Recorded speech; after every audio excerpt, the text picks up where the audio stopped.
Magandang hapon, ngayon pa araw ng Sabado, May 25, 2024. Narito po muli ang update sa lagay ng panahon. Ayon sa Pag-asa, bagyong Agon naglandfall na sa bahagi ng Giparlos, Eastern Samar, kaninang madaling araw.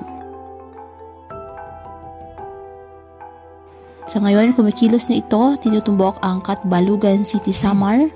At masungit na panahon, asahan ngayong araw sa ilang bahagi ng Eastern Visayas at Bicol Region. Taglay ngayon ng bagyo, ang lakas ito na maabot sa 55 km per hour at puso ng hangin na nasa 90 km per hour.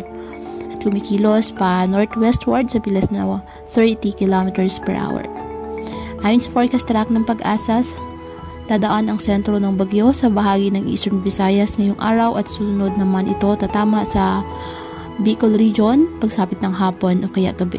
May kabilisan na takbo ng bagyo at pagkatapos ito dadaan ng Bicol Region, ito ay unti-unting kikilos papalayo ng ating bansa patungo sa Pacific Ocean at maaari itong lumabas ng ating Philippine Area of Responsibility sa araw ng Martes. Sa ngayon, nakataas pa rin ang signal number 1 sa northern portion of Aurora, Polillo Islands, southern portion of Quezon, eastern portion of Romblon, Camarines Norte, Camarines Sur, Catanduanes, Albay, Sorsogon, Masbate, kasama ng Burias at Icao Islands, northern Samar, Samar, eastern Samar, Biliran, Leyte, southern Leyte, extreme northern portion of Cebu, kasama na ang Camotes at Bantayan Islands.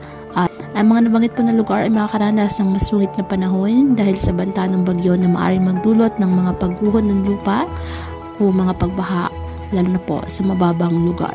Ngayong araw, ramdam na po ang epekto ng bagyong Agon sa ilang bahagi ng Eastern Samar, Samar, Northern Samar, Leyte, Cebu at Bicol Region.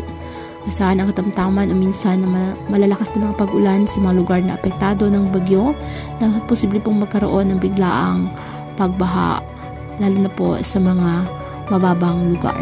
Kaya patuloy pa rin po natin na pinag-iingat ang ating mga kababayan sa banta po ng mga posibilidad ng pagbaha at pagguho ng lupa, lalo na kapag may malalakas na ulan. At ugaliin po na magdala palagi ng payong o kahit anong panangga sa ulan sa tuwing lalabas po ng ating mga tahanan. At yan po muna ang update sa lagay ng panahon ngayong araw.